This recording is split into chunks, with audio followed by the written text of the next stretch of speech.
Sapagkat ang salita ng Diyos ay buhay at mabisa, at matalas kaysa anumang tabak na may dalawang talim at bumabaon hanggang sa paghihiwalay ng kaluluwa at espiritu, ng mga kasukasuan at ng utak, at madaling kumilala ng mga pag-iisip at mga haka ng puso. Si Jesus lang ang may kakayahang magpabago ng iyong pagkatao. Sino at ano ba siya? Matagal nang pinagtalunan at inintriga noon hanggang ngayon. Siya ba ay tao o Diyos? Siya ba ay nagkatawang tao? Siya ba ay Diyos tao?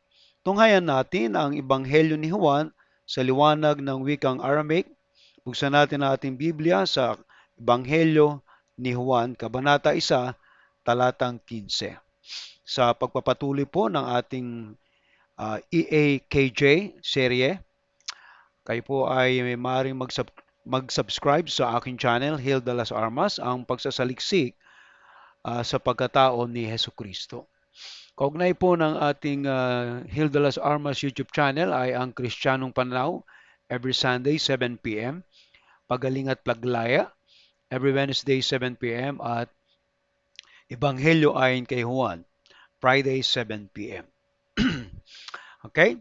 So tayo po ay dumulog sa Panginoon sa panalangin sa gabing ito sa pagpapatuloy po ng EAKJ na serye sa gabing ito. Tayo po ay manalangin.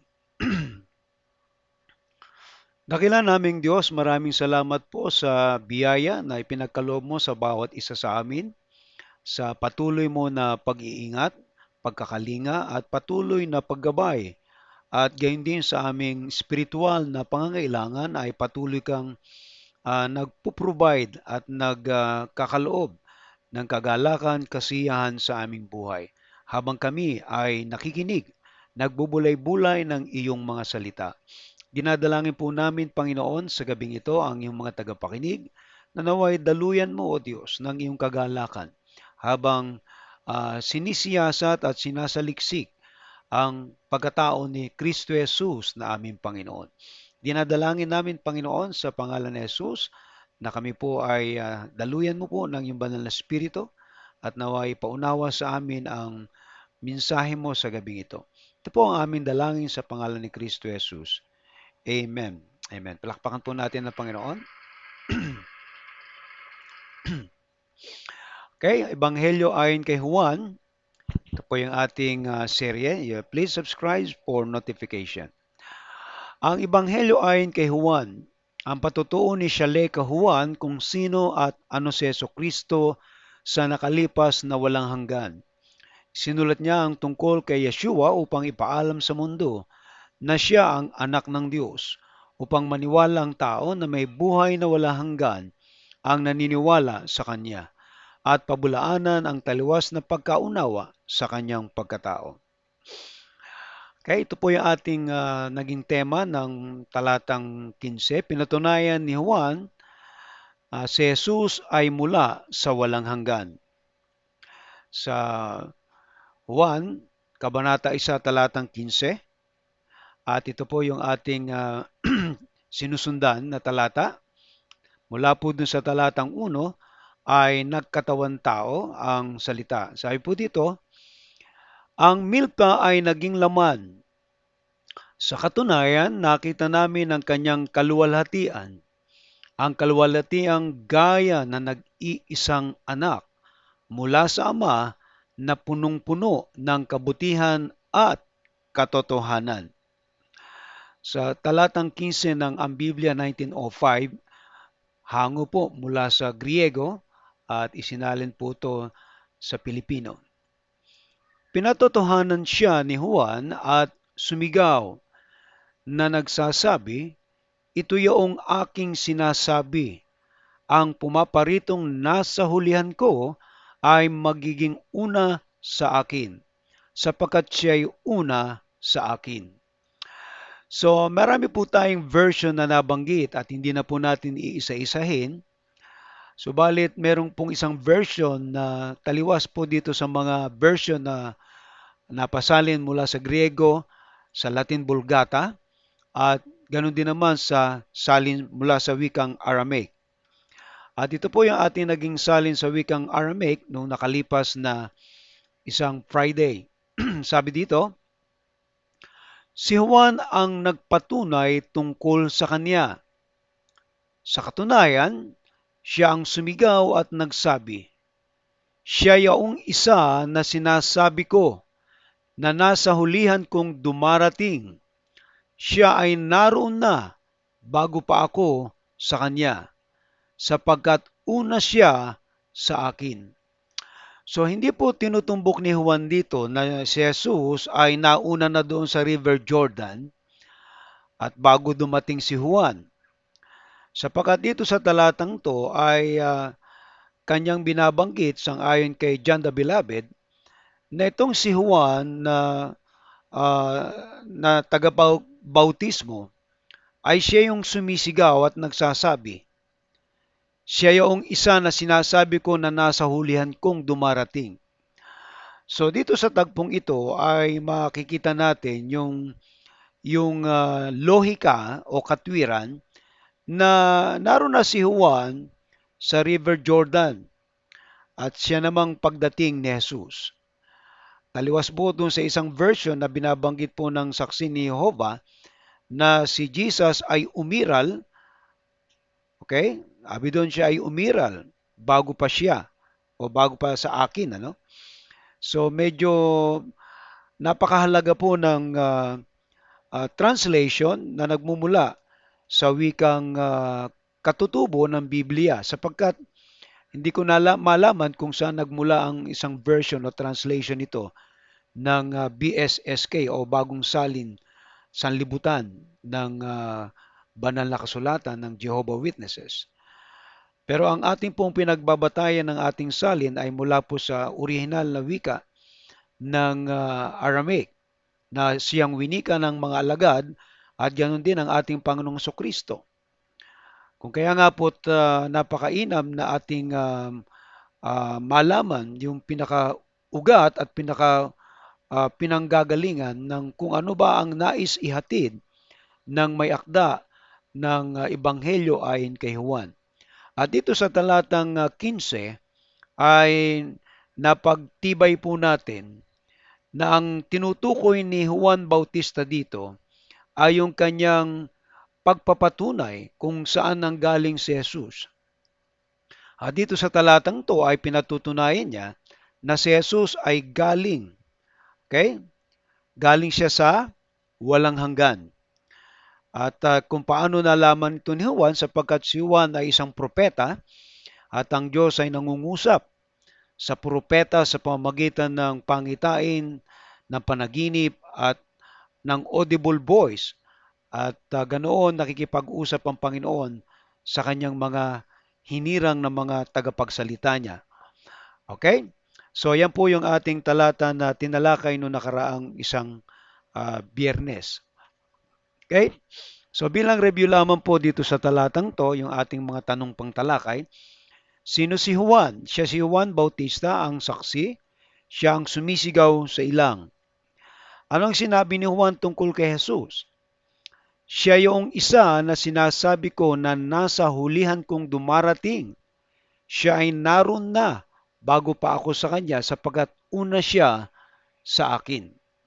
Okay? Taliwas po dun sa isang version nito.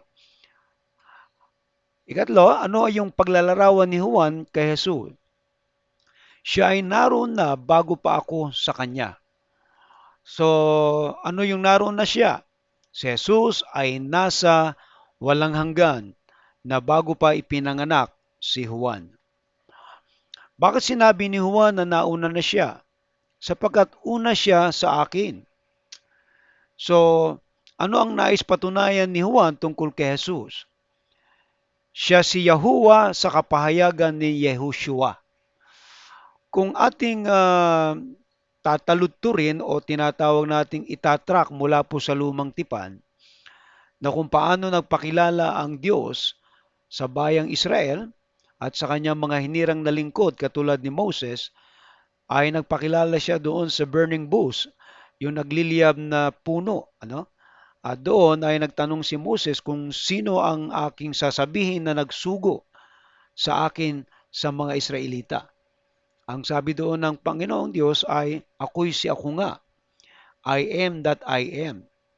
Okay? So, ito pong Yahuwah o Yahweh o Yehovah o Jehovah na nababanggit sa Biblia, ang ibig sabihin niyan ay the existing one.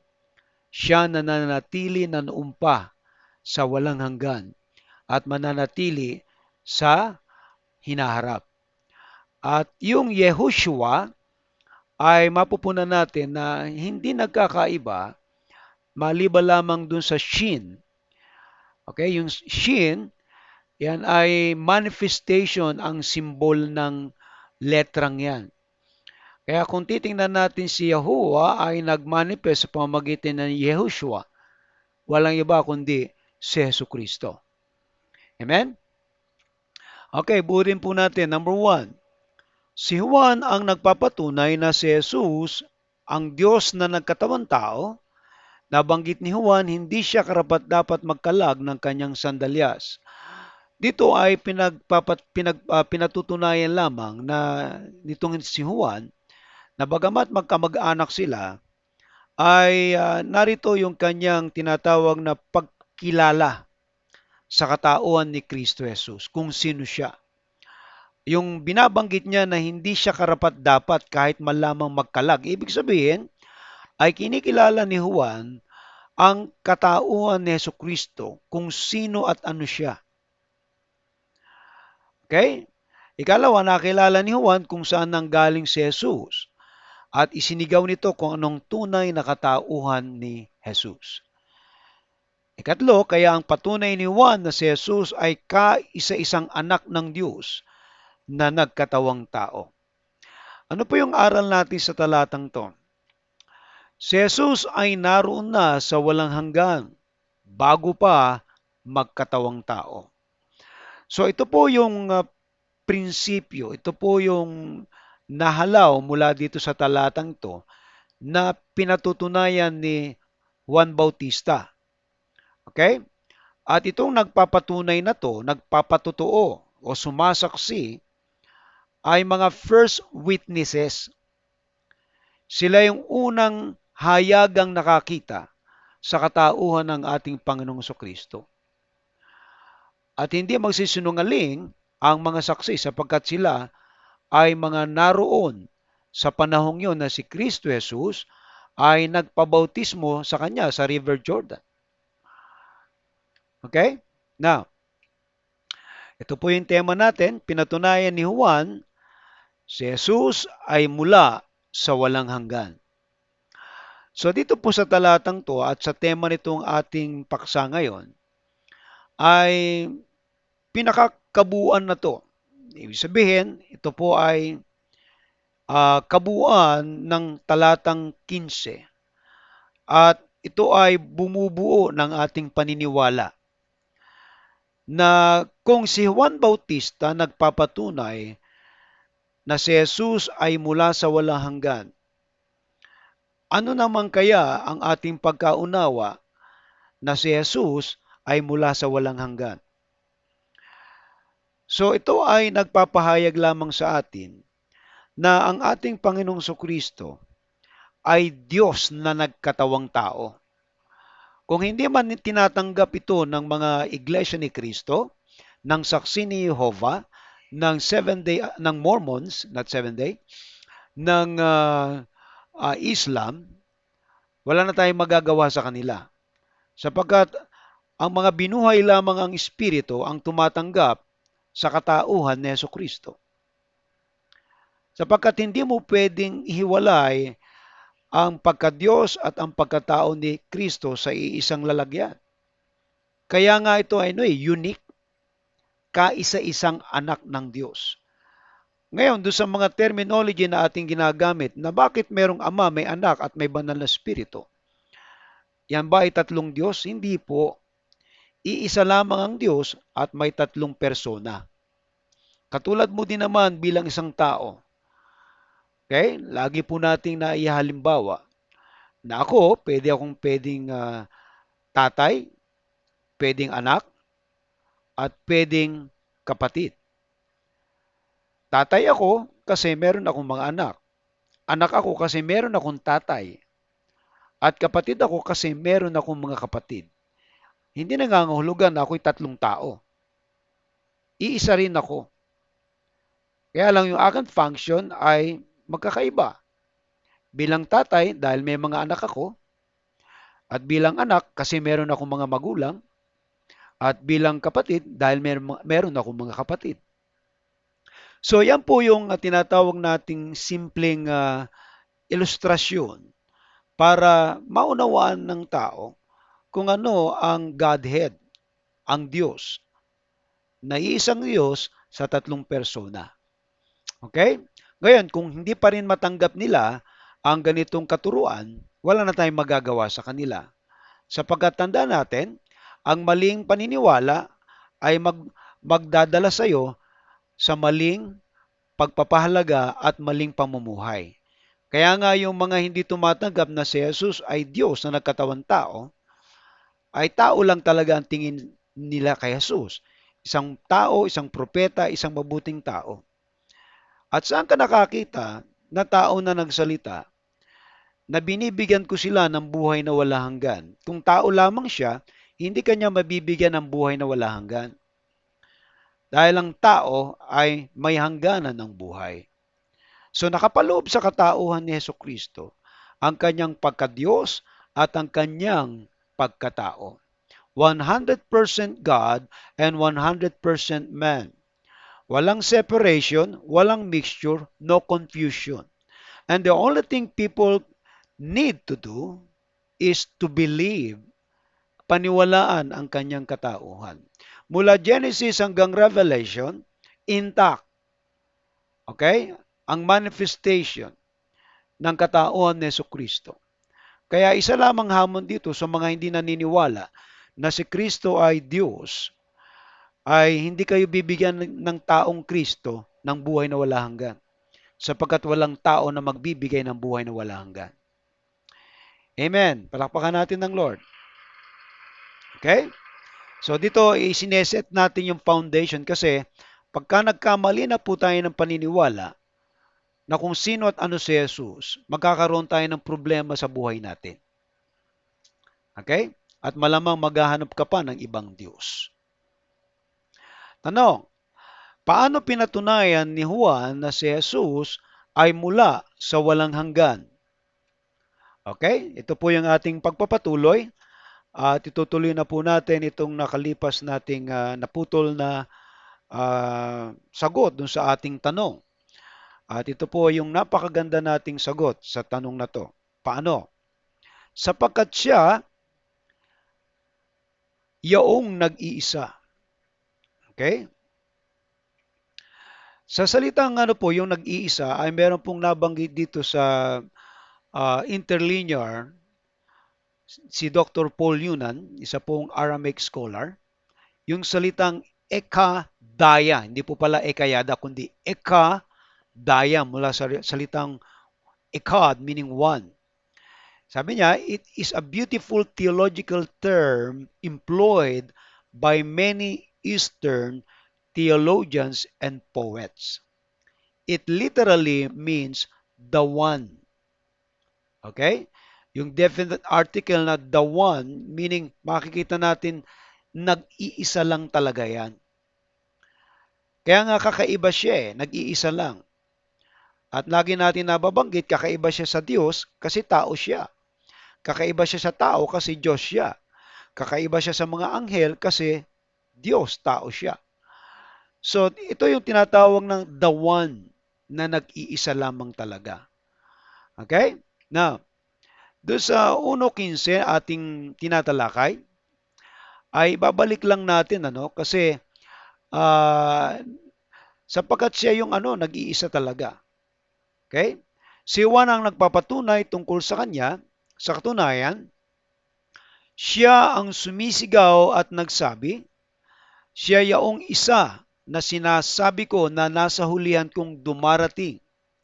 Siya ay naroon na bago pa ako sa kanya, sapagkat una siya sa akin. Okay?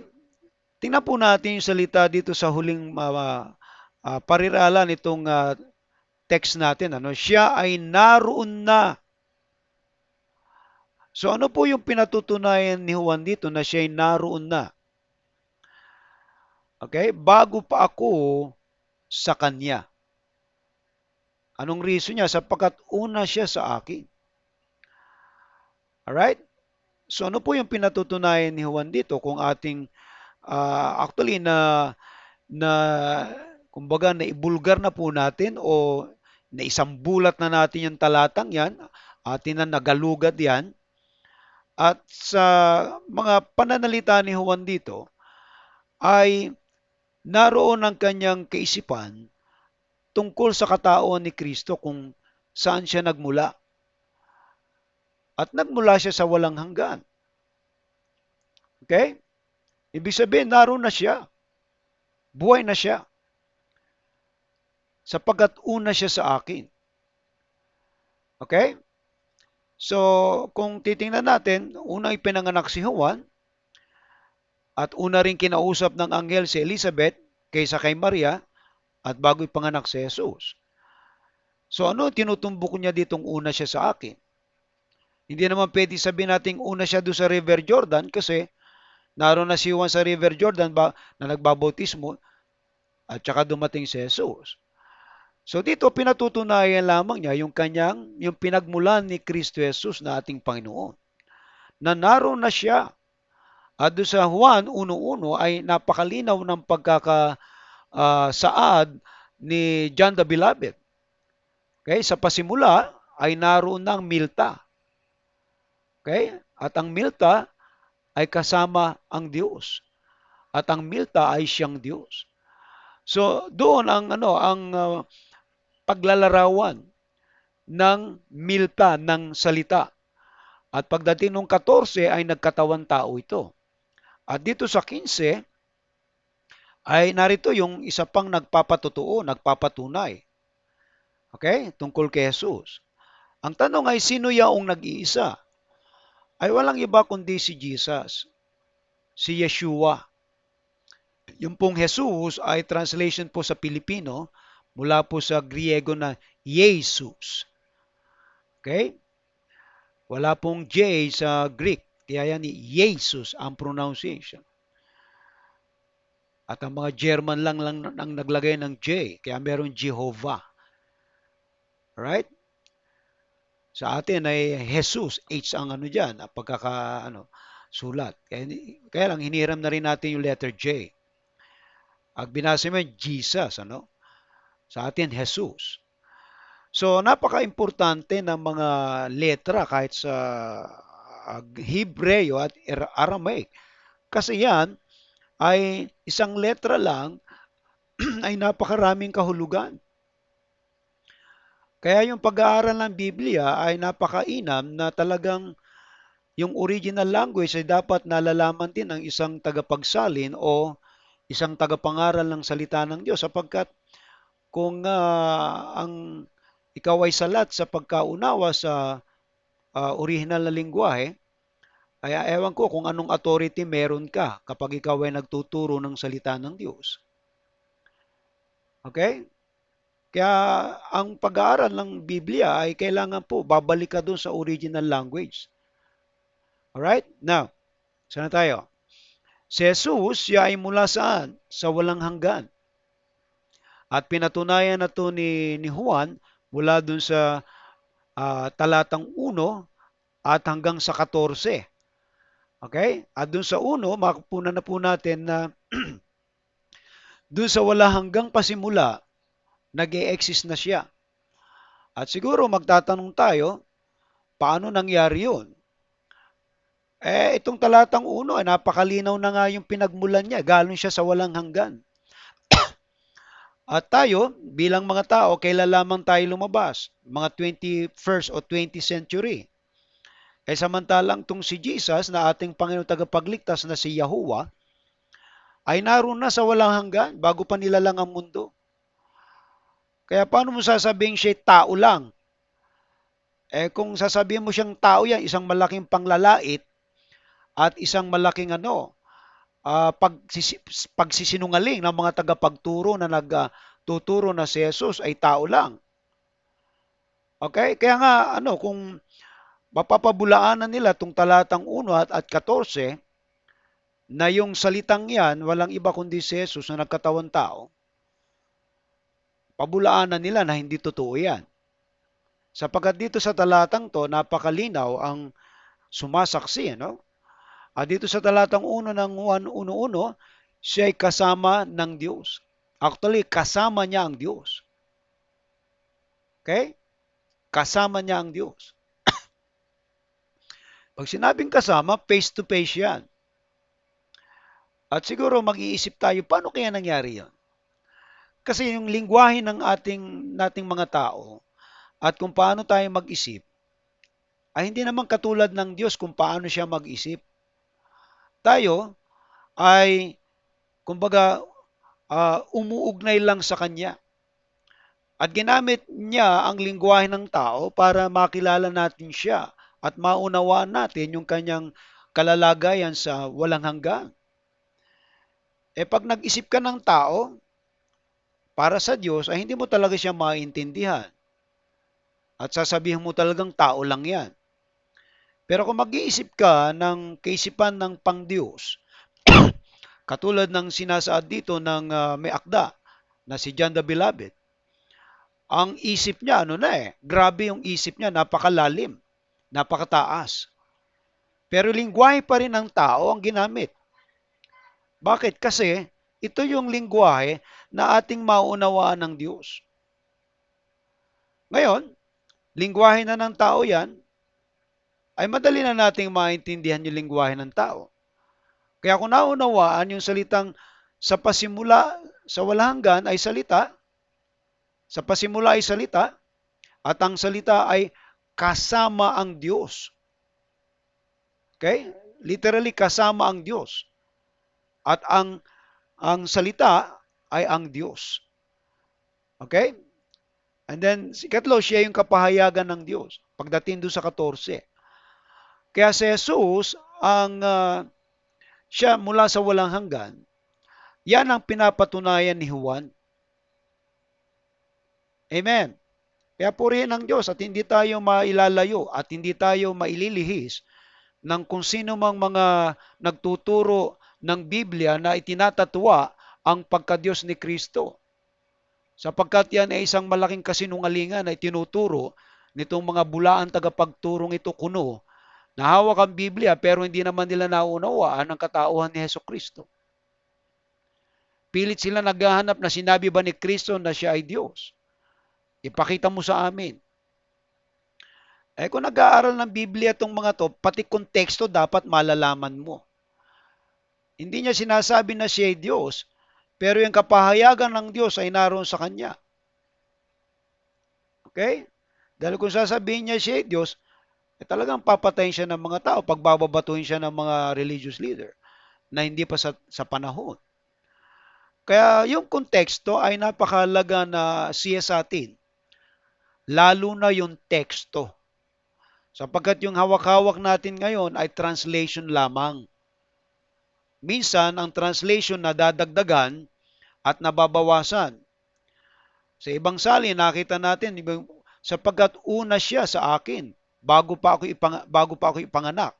Wala naman nakalagay doon sa original na bago ipanganak eh. So yan ay translation ng mga translator. Kaya minsan yung babasa niyan, yun ang pagkakaunawa nila. Ay tiningnan po natin sa Aramaic, ang nakalagay doon ay sapagkat una siya sa akin. Hindi binanggit doon na siya ay una sa akin bago ko ipanganak. Hello, nakukuha niyo po? Kasi mali na po yung understanding. Kaya marami nagtatalo-talo dyan pagdating sa salin. Alright, tandaan natin to. Siya yaong nag-iisang Diyos at tao. Alright? Kalawa, sapagkat siya ay naroon na. Ayan. Narito po ulit tayo sa talatang 15, hindi po tayo umaalis. Sabi diyan, siya yaong isa na sinasabi ko na nasa hulihan kong dumarating. Siya ay naroon na. Okay? Naunawan ba natin yung salitang naroon na? Nabanggit na po natin yung salitang hawa, meaning to be or to exist. At marami pong salin yan, to create, minsan to exist, to be. Pero yung gamit dito sa text na to, ito ay perpektibo siya, na ibig sabihin, naganap na, nag-e-exist na siya noon, naroon na siya, buhay na siya. At kahit kailan, hindi siya tumigil ng pananatili bilang isang Diyos. Siya'y naroon na. Anong ginagawa niya doon? Nag-e-exist siya. Self-sustaining siya. Self-existing siya. At hindi siya dependent sa kanyang mga nilikha sapagkat siya ay Diyos na nag-iisa. Masaya siya sa kanyang existence. Sa kanya nag-i-emanate ang lahat. Kaya hindi siya magiging dependent sa kanyang mga nilalang. Yung existence niya bilang isang Diyos doon sa nakalipas na wala hanggan, hindi yung nagbabago hanggang ngayon. At hindi yan magbabago hanggang sa walang hanggan. Kaya nga yung sinasabing ditong the one, isa lamang yan, nag-iisa lamang yan. Wala na yung katulad. Unique yan. Yung kanyang katauhan bilang isang Diyos at tao. Kaya nga kung maunawaan natin yung mga terminolohiya, yung mga pananalita, doon pa lamang ay tinuturuan na tayo na kumunek sa Diyos kung ano ba at sino ang Diyos sa walang hanggan. At ngayon nagkatawan tao siya, ito ngayon may mga nagpapatutuo, nagpapatunay. Pero yung mga sinungaling, pinabubulaanan na si Kristo ay na hindi Diyos, tao lang yan. Ang payo ko dito sa mga to ay magsaliksik kayo sapagkat nagiging bulaan tagapagturo kayo at nag-aakay pa kayo ng mga tao doon sa maling paniniwala tungkol sa katauhan ni Kristo. Dahil kung magkagayon, ay pananagutan ninyo yung mga tinuturo nyo kung mali ang pagkaunawa nyo. Siguro magtatanong din kayo, kung mali kami, bakit kami dumadami? Maraming pupunta talaga sa impyerno. Dahil malawak ang daan patungo sa kapahamakan. Makitid ang pintuan patungo sa buhay na wala hanggan. Kakaunti lang pupunta roon. At yung mga tao walang siksikan diyan dahil nga malawak ang daan patungo sa kapahamakan. At dito yung mga nagsasaliksik, naghahalughog at nagnanais na maunawaan ang katauhan ni Kristo Jesus, ito yung mga tao na binibigyan ng Diyos ng daan para maunawaan lalo nila ang katauhan ng ating Panginoong Kristo kung sino at ano siya. At ngayon, meron na tayong witnesses. Meron tayong saksi. Walang iba kundi si Juan. At hindi nagbabago yan sapagkat ito ay kinasihan ng Diyos. Gustong baguhin ng Jehovah Witnesses to itong talatang to kung hindi po nating sinaliksik yung original na lingwahe, ay hindi natin matataludtod ang nais ipahiwatig sa atin ng salita ng Diyos. Amen? Tanong, ano ang ibig sabihin na naroon na siya? Buhay na siya sa walang hanggan. Siya ay nabubuhay na noon pa man. Imagine mo yan, Wala pang universe, nag-e-exist na siya. Hello? Nakuha niyo po. Ganon katindi ang yung kanyang pagkatao, no? Bakit? Kasi self-existing siya. And he is not dependent on anything else. Bilang Diyos, nabubuhay na siya noong pa man. Tayo, kailan lang tayo nabuhay sa mundo?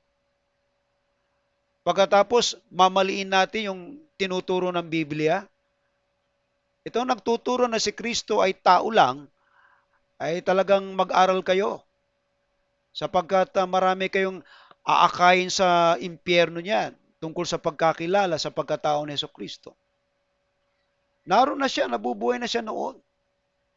Ikalawa, siya ay nananatili na noong paman. Kaya kung magtatanong tayo, saan nagmula ang Diyos? Walang pinagmulan ng Diyos. Siya ang pinagmulan ng lahat.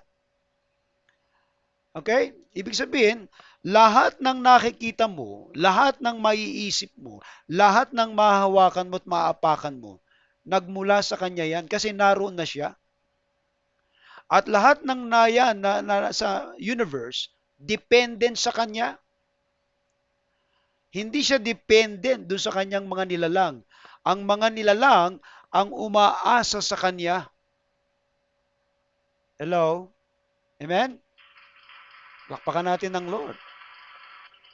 Ganon din naman tayo na umaasa sa Kanya. At ang Kanya sinabi, okay, walang bagay o walang ibon na mamamatay na hindi niya alam. Walang babagsak. Ibig sabihin, lahat ng nangyayari sa universe, walang aksidenteng nangyari. Dahil naroon siya, nananatili na siya doon, nabubuhay na siya. At alam niya ang takbo ng kasaysayan sa mundo. Kaya hindi, kung ikaw ay isang mananampalataya, hindi ka dapat magugulat sa mga nangyayari kasi alam na ng Diyos yan kung ano mangyayari. Minsan may humahamon sa Diyos. Kung alam na pala ng Diyos na si Satanas ay magkakasala, bakit pa niya nilika? Okay? Tandaan natin na ang Diyos ay nagbigay ng malayang pagpapasya sa kanyang mga nilalang. So kung nagpasya sila ng mali, sila na may hawak doon. Pero ang tanong, alam ba ng Diyos? Alam ng Diyos yun. Siguro magtatanong, bakit hindi pinigilan ng Diyos? Okay?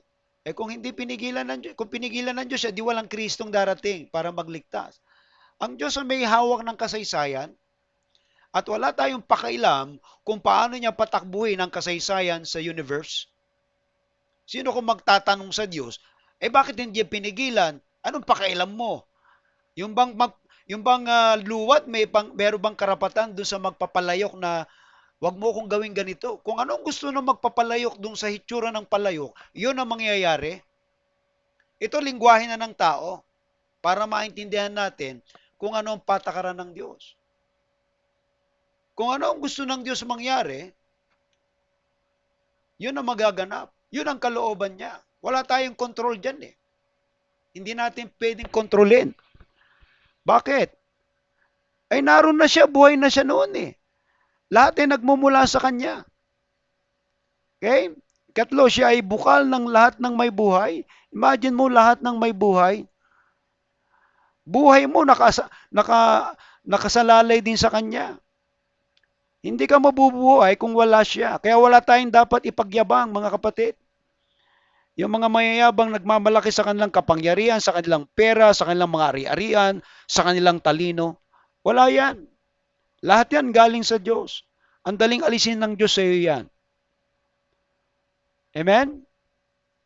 Kaya kung merong isang papatutuo, itong si Juan Bautista, ay tahakan, hayagan, nagpapatunay kung saan nagmula si Jesus.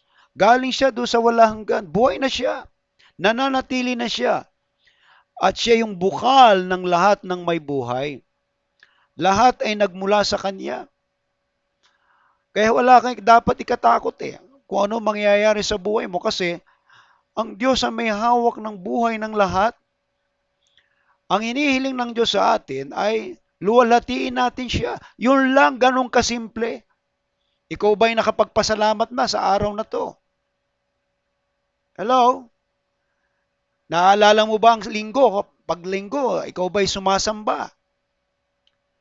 May mga tao nakakaalala sa Diyos kapag may problema lang. Sumisimba lang pag may problema. So isang malaking yan, kabalintunaan, isang malaking kumbaga kawalan ng respeto at paggalang doon sa pinagmumulan ng buhay. Hindi ikaw ang may hawak ng buhay mo. Okay? Ang Diyos ang may hawak na to. Kaya bawat nilalang o bawat nilikha ng Diyos ay binibigyan ng biyaya at pagkakataon na mabuhay. Sapagkat merong mga pagkakataon sa kanila at may araw at oras na itinakda ang Diyos kung kailan sila kukunin. Kung papatayin mo yung tao, hindi mo binigyan ng tsansa na mabuhay, wala nang pag-asa yan. Hindi tayo ang Diyos. Turuan tayo ng Biblia para makilala ang Diyos. At kapag nakilala natin siya, magkakaroon tayo ng takot sa Kanya. Hindi tayo magiging Diyos. Kasi may mga tao, kahit mga religious leader, akala mo sila ang Diyos. Tandaan natin na meron tayong patakaran. Ang patakaran natin ang standard, ang Biblia. Nariyan ang lahat na nais na ipaalam ng Diyos sa atin. Amen? Lakpakan natin ng Lord. Okay, buhay na ang Panginoon sa walang hanggan. Tandaan natin to, si Jesus ay naroon na sa walang hanggan. Okay? Nag-e-exist na siya. Ikatlo, sapagkat una siya sa akin. Ito yung pinapatunayan ni Juan, ano? Naroon na siya, and then una siya sa akin. Talatang 15 po ulit tayo. Tingnan niyo po yung huling parirala diyan sa ano. Sapagkat una siya sa akin. Pag sinabi bang una, ano ibig sabihin niya? Nauuna. Ito ay lingwahe ng tao kasi the language of men is not enough kung uunawain natin ang Diyos. At minsan doon sa lingwahe natin, doon pa tayo nagtatalo.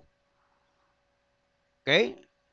Pero dito, yung pagkakalahad ng pangungusap na inilahad ni Juan Bautista, ay kinikilala lang naman ni Juan na naroon na talaga si Jesus. Una siya. Sabihin, doon na siya. Bago pa ako. Okay? Paano nasabi ni Juan na si Jesus ay una pa sa kanya? Yan ay sa pahayag ng Diyos. Okay? Sa pahayag ng Diyos ay naroon ang mga hula tungkol sa darating na Mesias. Halugugin po ninyo mula Genesis hanggang pahayag. Kung ano ang mga manifestation bago dumating ang Kristo. Kasi ang progress and development ng pagdating ni Kristo talagang isang napaka galing na pagkakalahad ng kasaysayan. Okay? At hindi po nakasentro sa Israel ang kasaysayan. Nakasentro ito kay Heso Kristo. This is His story. History ito ng Diyos. Kung paano siya nakipag-ugnayan sa tao. Okay? At doon sa mga hula niyan, mula pa doon kay Adan sa Genesis 3:15, na ang binhi ng babae at binhi ng ahas ay mag-aaway. Tutuklawin niya yung sakong ng binhi ng babae at dudurugin naman ng binhi ng babae yung ulo ng ahas. So dito natin makikita na doon pa lamang sa lumang tipan ay yung hula sa pagdating ng Mesyas. At hanggang dumating ang paghirang niya dito sa mga individual katulad ni Abraham, ni Moses, ni Enoch, ni Noah, ni Abraham, ni Moses, ang Israel, okay, ni David, at hanggang sa dumating ang mga propeta at yung pagdating niya sa takdang panahon. Lahat yan, nakahula yan eh. Kaya yung pagdating niya, yan ang tinatawag nating yung kasaysayan o history ng Diyos kung paano siya nakipag-ugnayan sa tao. Hindi ba nila naunawaan kung paano nakikipag-ugnay ang Diyos sa tao? Noon pa man nakikipag-ugnay na siya. Inihanda ang pagdating ni Kristo. Para pagdating niya, ay handa na ang mga tao. Okay? At naroon din yung pangitain. Nakikita yung mga magaganap, mangyayari. Kung ano ang magiging hitsura ng pagdating ng Mesyas. Okay?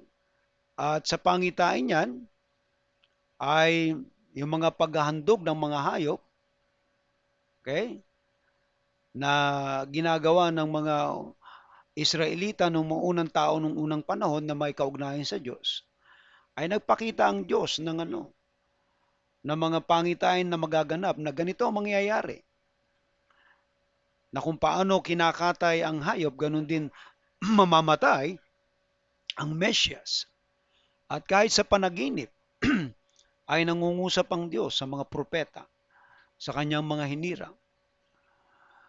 So pahayag ng Diyos yan.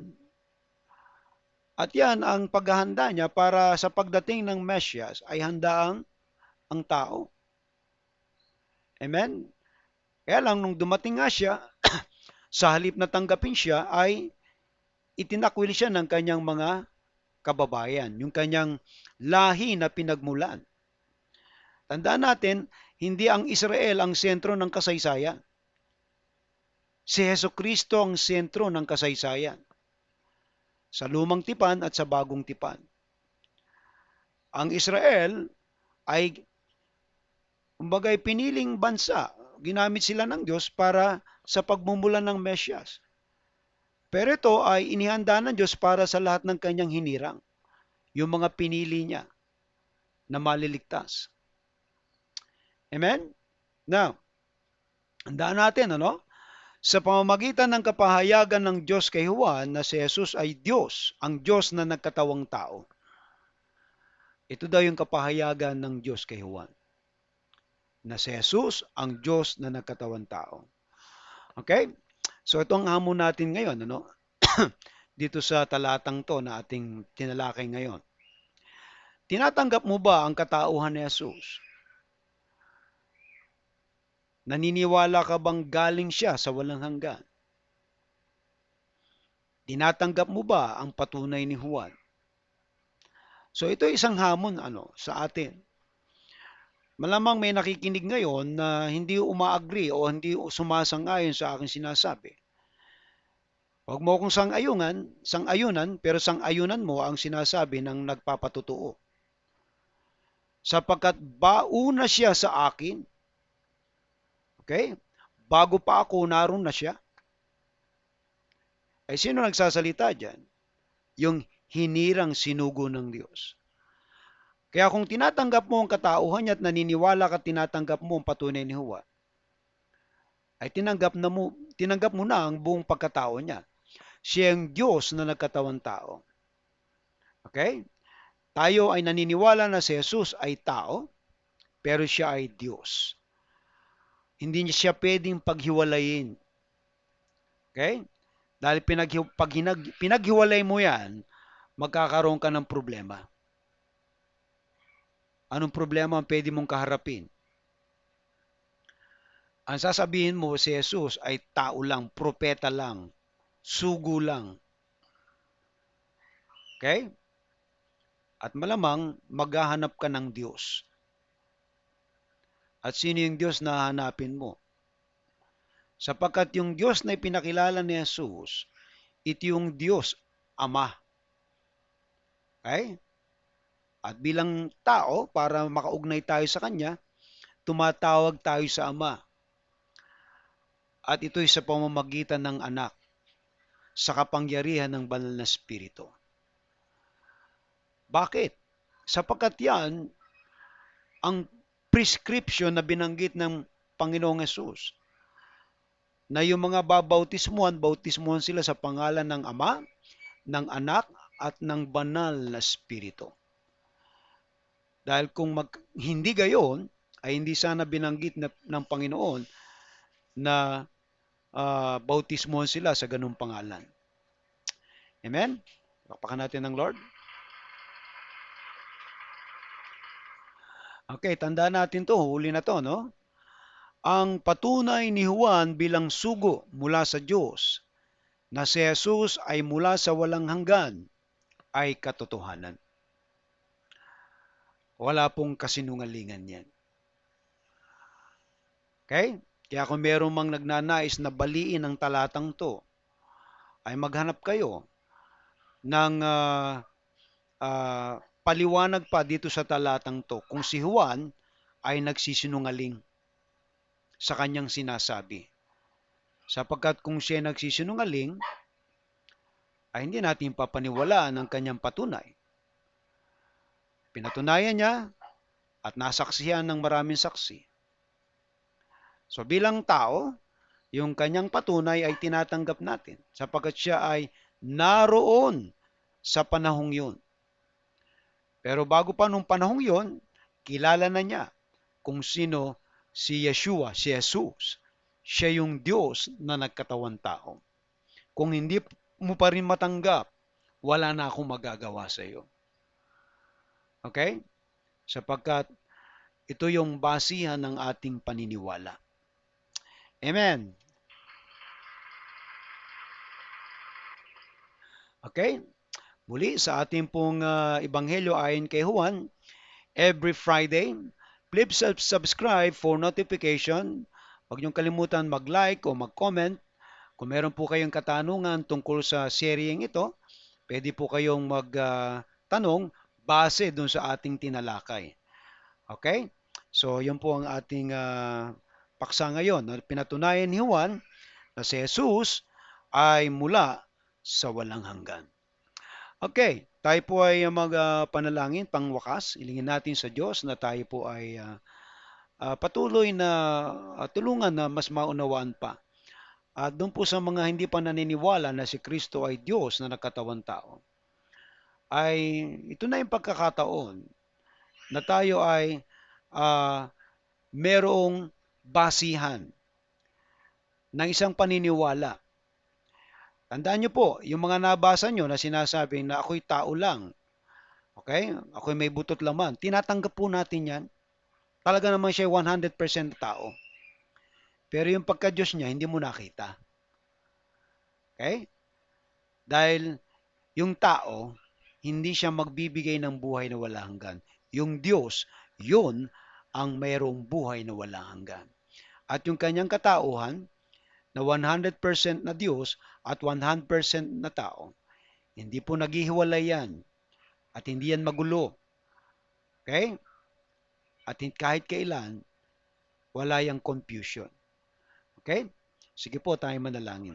So kung inyo pong naunawaan ang ating mensahe ngayon, ay mainam na ating pong mapagbulay-bulay sa ating puso't isipan na si Jesucristo, yung kanyang pagkatao, ay tunay. Kaya yung tinanggap mo, dahil kung tao lang yan, hindi kakasya sa yan. Pero yan ay Diyos, Espiritu, namumuhay siya sa iyo. Naroon siya sa puso mo. Naghahari siya sa iyo. Kaya sa pangalan pa lamang niya, imagine mo mga demonyo natatakot sa kanya. Okay? Dahil kung tao lang yan, hindi siya katatakutan. Let us pray. Dakilang Diyos, maraming salamat po sa iyo sa gabing ito.